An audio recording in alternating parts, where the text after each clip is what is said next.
Sarah El Haïry, bonjour. Bonjour. Vous êtes donc secrétaire d'État chargée de la jeunesse et de l'engagement et vous publiez aux éditions de l'Observatoire Envie de France, 155 pages d'une déclaration d'amour à la France, à votre France, et c'est une France de la complexité, de la nuance et de la construction de l'individu. Alors, il se trouve que tout le début du livre, vous le consacrez à la problématique du voile islamique.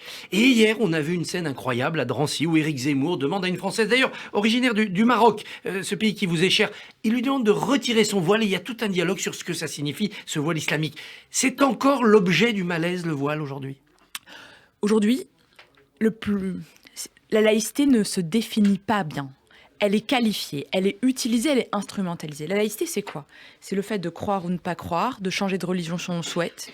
Et la réglementation autour des signes religieux est très claire. C'est à l'école, les services publics, la neutralité. Et ce dialogue, en réalité, oui, c'est un dialogue sourd parce que Éric Zemmour attise les colères, stigmatise, va chercher ce qu'il y a de plus mauvais en réalité dans notre société. Oui. Alors même que plus il va chercher cette fragmentation, plus il foule du pied d'une certaine manière la France. Il le dit hier, le voile, c'est pas valeurs. France, voilà, c'est pas français. Eh bien, c'est faux. Aujourd'hui, l'utilisation du voile islamique comme instrument de prosélytisme existe. Et celui-là, on lutte contre. Par contre, porter un foulard, porter un voile de façon pieuse, comme ma grand-mère elle a pu le porter, sur sa tête, aussi simplement que ça, avec la douceur que ça peut être, n'a rien en fait d'offensant. La France conjugue ses identités pour en faire une plus forte encore. Mais pour ça, il faut les comprendre. Il ne faut pas aller chercher cette opposition, ni des fois, ni en réalité de l'espace public qui est le nôtre. Et cet espace public est très clair. Alors, derrière les propos de Zemmour, on sait ce qu'il y a. Il y a le droit du sang, avoir du sang français. Vous y consacrez toute une page, page 73. Vous dites, ce mythe du sang français, c'est un résidu de logique maurassienne. Qu'est-ce à dire ? C'est-à-dire que être français ne se transmet finalement que par héritage d'ADN. Alors même que je n'ai aucun mal à parler d'identité, d'histoire, d'héritage, de récit national assumé, transmis. Mais notre histoire, elle est faite d'affluents, elle est faite de grande fierté, mais c'est certainement pas la définition par le sang qu'on est français ou pas. Mais c'est par un plébiscite. Et pour le coup, un plébiscite quasiment de tous les instants. On est français. Voilà. On adhère à des valeurs. On adhère à des valeurs. On les défend quand elles sont attaquées. On les défend. Ça veut dire qu'on est acteur. On défend les symboles. On ne les offense pas. On les transmet par l'éducation, par la famille. Et au-delà de ça, et je crois que c'est le plus important, on porte cette fierté sur notre territoire et en dehors de notre territoire. Par contre, on est français par le sang versé de nos parents, de nos grands-parents, par la sueur de certaines familles qui ont bâti ce pays.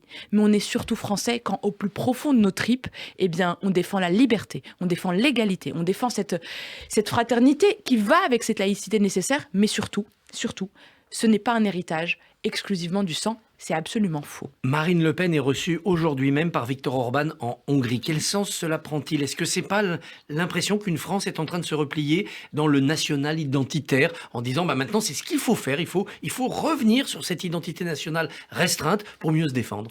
Mais l'identité en soi nationale est belle. C'est l'identité des territoires, c'est l'identité de nos paysages. Par contre, ce qu'en fait l'extrême droite, parce que la réalité, là, Rassemblement national, ce n'est rien d'autre que l'extrême droite française. C'est le Front national. C'est pas une histoire d'identité d'une France qu'on aime ou de son héritage. C'est au contraire le renfermement le plus vil. C'est aller opposer les identités. C'est aller même choisir dans l'histoire des partis qui vont opposer. Le fait que Marine Le Pen soit aujourd'hui en Hongrie avec ce responsable politique qui est finalement adulé par l'extrême droite de Zemmour à Marion Maréchal, en passant par Marine Le Pen, ne dit qu'une chose, elle ne croit pas à la souveraineté en réalité du peuple de France, mais n'est à la recherche que d'images pour faire une campagne présidentielle dans laquelle elle s'enlise. Dès le début, vous le dites, il y a aussi sur la jeunesse française cette menace du wokisme, de la cancel culture, la culture de l'effacement. C'est un autre péril pour notre identité que de nous dire déboulonnez des statues et ayez honte de votre passé. Un périple mortifère. Un périple absolument mortifère. Quand vous prenez la woke, quand vous prenez finalement la cancel culture, ça dit quoi? Ça dit tu n'es rien d'autre que la victime d'un système. La France est raciste. Il faut enlever les traces de cette histoire, alors même que c'est la négation d'une histoire transmise, héritée. La réponse à ça, la réponse au wokisme, la réponse à la cancel culture, c'est une histoire plus forte, des repères imposés, posés, transmis. Parce que finalement, si on ne les pose pas et on ne les scelle pas dans le marbre, vous savez, on les gomme et on réécrit l'histoire. Et aujourd'hui, alors même que c'est plutôt un courant qui vient des États-Unis et qui est porté par la gauche, l'extrême gauche française, aujourd'hui on a même Éric Zemmour qui va revoir l'histoire à sa sauce, qui va en prendre des bouts et pas d'autres. C'est les deux mâchoires d'une même tenaille, quoi. Malheureusement pour notre jeunesse, la seule manière d'y répondre, c'est de lui poser cette France universaliste. Et en quoi cette France universaliste est une chance? C'est parce qu'elle ne hiérarchise pas les discriminations, elle ne choisit pas entre ceux qui sont en difficulté ou pas. Qu'on soit victime d'antisémitisme, qu'on soit victime d'homophobie, qu'on soit victime de racisme, c'est bien les valeurs d'égalité, en réalité, qui doivent permettre à tout un peuple de se lever. On ne fait pas la fine bouche. La réalité, c'est que le peuple de France se lève face à toute discrimination et rien d'autre. Et ce n'est pas le cas aujourd'hui dans les discours victimaires que porte cette cancel culture ou encore ce wokisme. Face à ces périls, quand vous dites, page 83, il n'y a pas une laïcité molle et une autre dure. Est-ce que vous n'êtes pas trop idéaliste? Est-ce qu'il ne faut pas aujourd'hui une laïcité dure parce qu'elle est attaquée, cette laïcité, notamment par l'islamisme politique? Cette laïcité, elle est attaquée et elle est attaquée en frontal. Et c'est pour ça que je dis qu'il ne faut pas juste la respecter, au contraire, il faut la défendre, il faut la promouvoir. Et il faut défendre un modèle qui est absolument incompris ailleurs. Pourquoi je ne souhaite pas la qualifier? C'est que je crois en réalité que si on applique stricto sensu les textes et la loi de 1905, en réalité, on a ce qu'il faut. Et elle a été renforcée dans la loi qui renforce les principes et les principes de la République. Quand on renforce la neutralité des agents publics, oui, c'est de notre responsabilité de le faire. Par contre, pendant plus de 20 ans, qu'est-ce qui s'est passé? Tout le monde a mis sous le tapis. On a fait comme si ce n'était pas grave. Les communautarismes, les petits accommodements sur les territoires, qui ne regardaient pas les associations, pour certaines d'entre elles, dérivées. D'où le contrat d'engagement républicain. D'où aujourd'hui la responsabilité des élus locaux d'arrêter. C'est une mise en danger en réalité de notre vivre ensemble. Il y a une prise de conscience là où on continue à glisser sur la mauvaise pente. Il y a une prise de conscience plus ferme, plus forte. Y compris des élus locaux. Bien sûr, parce que pour certains d'entre eux, et on l'a vu avec, par exemple, l'écriture et la rédaction de chartes de la laïcité, on a vu à quel point ils ont porté le contrat d'engagement républicain comme une sorte d'espoir pour reposer des essentiels, alors même que dans des conseils municipaux, des majorités se déchiraient sur le fait de poser ou pas une charte de la laïcité, voire des structures, et on l'a vu en Île-de-France, refuser de signer des chartes alors même qu'elles demandaient des subventions publiques. Aujourd'hui, notre modèle est attaqué. Il faut y répondre avec force. D'abord à l'école, d'abord par l'éducation. Laïcité avec les enseignants, règles strictes, service national universel, mais surtout, ne pas considérer que c'est acquis. Ce service national universel que vous avez pris en charge, vous, c'était votre portefeuille, 63 millions d'euros, je crois, engagés, 50 000 enfants aujourd'hui. Est-ce que c'est pas beaucoup d'argent pour un tout petit résultat? L'année dernière, c'était effectivement 63 millions d'euros. Cette année, c'est même 110 millions d'euros pour l'année qui va arriver.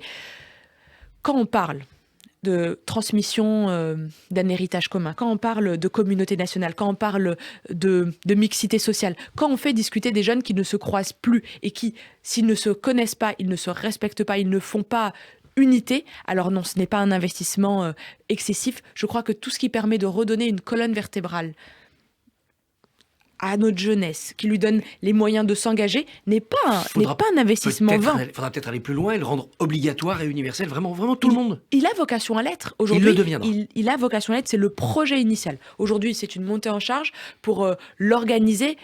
En réalité, il répond à deux promesses. La première, c'est créer un sentiment d'appartenance à toute la jeunesse, alors même qu'elle est très diverse et très... elle est très diverse par par ses bouts de vie, par ses difficultés, par ses moments de... parfois ses difficultés familiales, scolaires, ses aspirations. Mais surtout, elle a un commun. Et ce commun, c'est le destin de France. Oui. Son commun, il est là, mais elle doit le bâtir. Curieusement, vous m'avez étonné, c'est page 103, vous dites « Je n'aime pas l'expression ascenseur social ». C'est vrai. Parce que l'ascenseur social, il y a une idée de « je monte dans un ascenseur, j'appuie sur un bouton et c'est automatique ». Non, rien n'est dû à personne. Il faut prendre l'escalier. Et je le crois fondamentalement. Je crois il faut transmettre le goût de l'effort, du travail, l'assumer aussi. Il y a des devoirs qui ouvrent des droits. Mais on a un des pays qui donne le plus au monde. L'éducation, la santé. On oublie de le dire. Et donc, si à notre jeunesse, on lui dit c'est facile, c'est automatique, alors finalement, c'est lui annihiler, lui supprimer une part de son énergie. Je crois que chacun est responsable aussi dans son chemin. L'État doit mettre la rampe, l'éducation, les escaliers, peut-être certaines indications, mais c'est surtout un effort personnel qui doit être mis en œuvre. Votre effort, vous, il est passé par la conquête d'un siège au Parlement. Vous décrivez votre découverte émerveillée du Parlement, notamment du Congrès. Aujourd'hui, on voit l'exécutif forcer un peu la main du Parlement sur le pass sanitaire. Alors le Sénat se rebelle. Il y a une crise exécutive législative. Non, je crois qu'il y a surtout des débats qui sont vifs et c'est normal. On est en train de vivre une sortie de crise sanitaire qui a bousculé notre travail parlementaire. Vous savez, moi, quand j'étais députée, au début de la crise, on a vécu les premières commissions à distance. Notre démocratie, elle s'est jamais arrêtée. Mais évidemment que le débat est vif. Il a l'image de notre société, rien d'autre. Mais quand vous avez le vote des plans de relance, hier à peine, il y avait des votes à l'unanimité sur les sujets de la jeunesse, ça embarque la représentation nationale. Maintenant, le vrai sujet, c'est comment on rénove et on renforce aujourd'hui l'état démocratique de notre pays, comment on lutte contre l'abstention. Et ça, c'est les enjeux de notre temps. Et c'est les enjeux qu'il ne faut surtout pas louper. Droit de vote à 16 ans ? Écoutez, moi je pense qu'il ne faut éviter aucune des pistes qui permettent une démocratie vivante. Mais avec plaisir pour en parler, que ce soit le vote par correspondance, le vote à 16 ans, bien sûr. Sarah El Haïry, Envie de France, c'est aux éditions de l'Observatoire. Merci, bonne journée.